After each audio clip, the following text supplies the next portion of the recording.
What's up, everyone? I'm Coach D, and first of all, I want to thank you guys for tuning into my channel. We're less than 1,000 subscribers away from 75,000, so if you haven't hit that subscribe button yet, please do so. It doesn't cost you a thing, but it does a lot to help me continue making content. So, another topic that really pisses me off is the conversation around the existence of transgender people. It just pisses me off because the lack of empathy and understanding is absolutely astonishing. Like, as a male who has been a coach for over 25 years now, who also have raised two athletic daughters, I'm willing to have the conversation about transgender people in sports. I'm also willing to have the conversation about gender-affirming care to children of certain ages. I'm willing to have those conversations because I think dialogue and civil discourse are very important because oftentimes it leads to more research, more education, and more understanding. However, I am not willing to have that conversation with people who are arguing in bad faith and arguing because of their bigotry.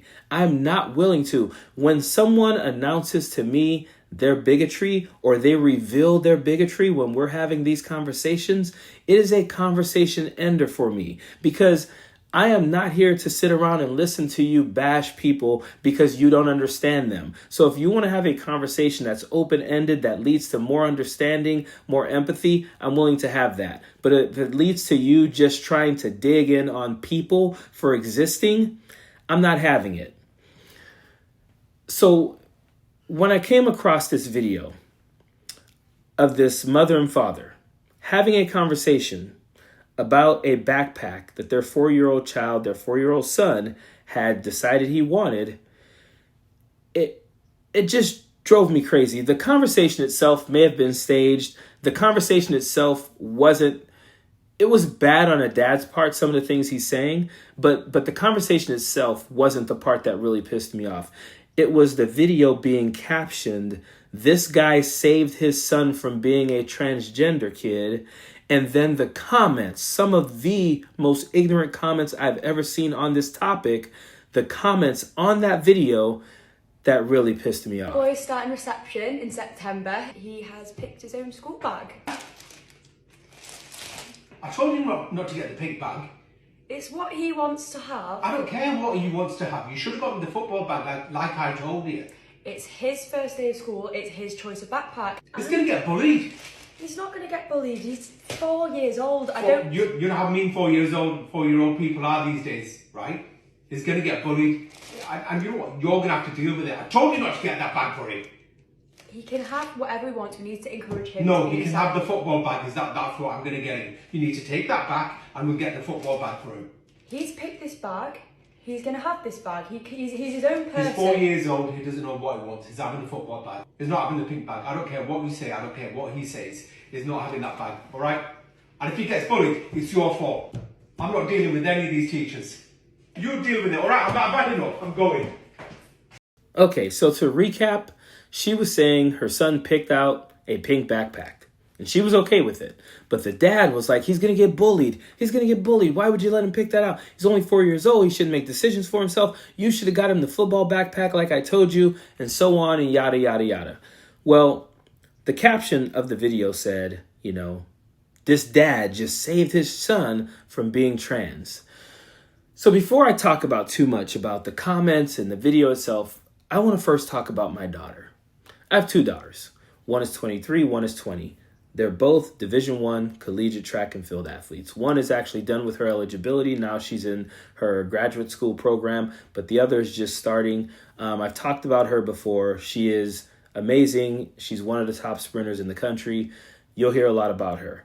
When she was a kid, my 20-year-old daughter, she literally she pretty much resonated with boys, men, whatever. I think it was because we spent a lot of time together. She was always gravitated to me and just loved me a lot and just wanted to be like me. So a lot of times she would dress like me. She would act like me. But she would go around and she would tell her friends, her friends, I'm a boy. She would say that. We would just all laugh about it. It was whatever, We just kind of said, whatever, she's going to do what she's going to do, let her have fun or whatever, right? Around like 6 years old, she decided that before she would always wear boys' bathing suits, boys' shorts with like a boy top type of top that she would wear, right? And she would also hang out with my nephews a lot. They were a little bit younger than her, but those were her cousins, were all boys. She would hang out with them a lot. Her best friend was a boy. Around 6 years old, she decided she wanted to wear a more girly type of bathing suit. So we bought her one. When her friend saw her in it, her boyfriend, her 6-year-old guy friend, best friend, he starts pointing and laughing because he was like, why is she wearing that? To him, why is he wearing that? He was just like, I've never seen her wear that type of bathing suit before. And we were like, hey, don't do that. Just, we're allowing her to do her, and everything. And so he did that or whatever, right? Well, if you saw my daughter from like kindergarten to 6th grade, 8th grade actually, you would she always looked like she was ready to play in a basketball game at all times. Like she always had a headband on, high top shoes. Like she was always ready to play basketball, and she was a hell of a basketball player. And she would come home and tell me, I'm supposed to play the best guy in the school 1v1 in basketball. And literally, like, I remember when she was in 8th grade, I was like, oh, I don't know if that's a good idea. He's very good. You're very good. Like this guy, she was going to play 1v1 in basketball. He is now a Division I linebacker as well, right? They were both exceptional athletes, but she just never cared. It was like, I'm going to beat the best boy if I'm going to show everybody how good I am. That's how she always was. The summer after 8th grade, we went to Hawaii. During that Hawaii trip, she told my wife, I want a new wardrobe to start high school with. My wife said, okay. They went shopping. I remember when she walked out of the room wearing this wardrobe, I was like, oh, my daughter looks different now. She wanted to wear more girl type clothing, right? We never had a conversation about her being transgender. We never said, you're not going to wear those blue clothes. You're going to wear pink, and you're going to play with baby dolls, and you're not going to play sports, and you're not going to. We never did that. We just let her go through her phases of life. Now, this is where the conversation with transgender people, that I'm going to be honest with you guys, I don't know enough about it either. But that's where we should all be able to admit that. Admit you don't know a lot about it. But what I do know is that dad did not save that kid from being transgender by making him by not allowing him to have a pink backpack. We allowed our daughter to do, I always say, what I got out of that is one hell of an athlete. She's smart, she's beautiful, she's a great athlete, and if she were transgender, she'd be that. That would be okay with us. The comments on this post about how the guy should divorce his wife because she's fallen for the gender, dysphoria, and boys shouldn't wear. You guys realize at some point we as a society decided boys wear blue and girls wear pink, or boys play with blue things and girls play with pink things and all that. Like, you guys all know girls that we've called tomboys, and they've grown up to be girly girls, and boys that we've called, I don't know what you call it, the opposite of a tomboy for boys. But like, I grew up, when I was growing up, I hung out with my sister a lot. My 2 older brothers were a little bit older than me, and they would do sports. My sister and I were closer in age, so we hung out a lot. I would bet you people would say I was kind of feminine when I was younger, like, with her and everything. We're still best friends. That's kind of how we've become.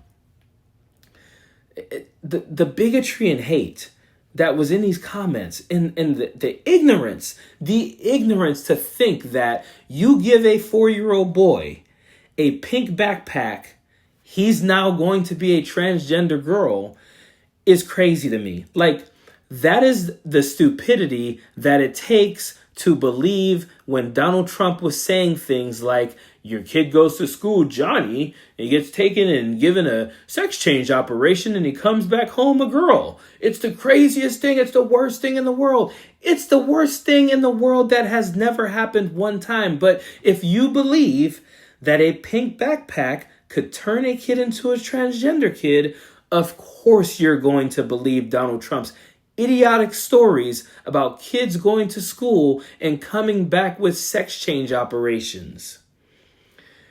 And again, this is at the highest level too. Like, people that have Donald Trump's ear are saying this as well. I'm doing a little bit of research for this, and I come across a video of Charlie Kirk blaming corporations for, in his words, transing our kids.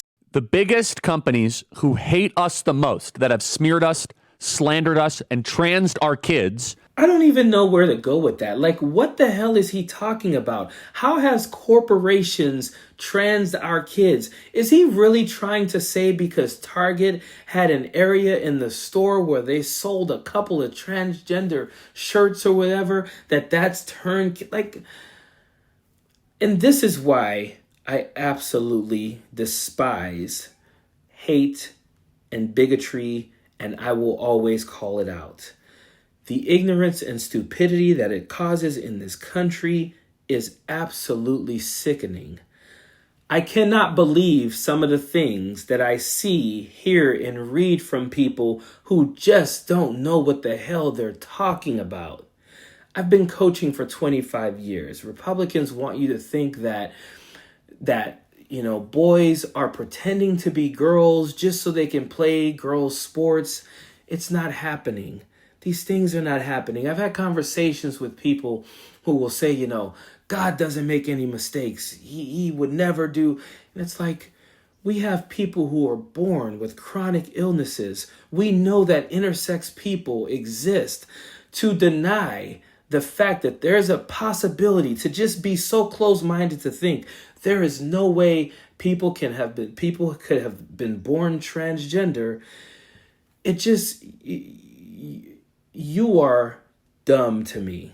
I can't say it any differently. And until we decide to just be more empathetic, decide that we want to educate ourselves a little bit better, decide that we want to shut down our closed-mindedness, we are never going to be or reach the potential that we can as a society. We just won't. Period. Don't want no enemies or ops. Envy in they heart, I tell them stop. Vacation on the yacht.